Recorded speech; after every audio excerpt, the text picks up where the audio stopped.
Hi guys, আজ আমরা এসেছি Dubai cricket stadium IPL tournament দেখতে। দেখুন স্টেডিয়ামটা দেখুন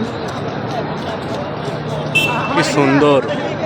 এটা বাইরের দৃশ্য, ভিতরে অসাধারণ একটা দৃশ্য দেখতে পাবেন আপনারা, সেটাও আপনাদের দেখাবো।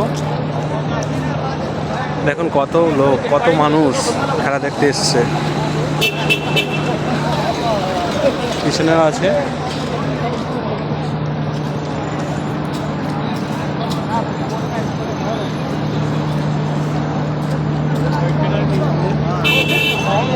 ভিতরের দৃশ্য দেখতে গেলে সঙ্গে থাকুন, সাথে থাকুন, পাশে থাকুন।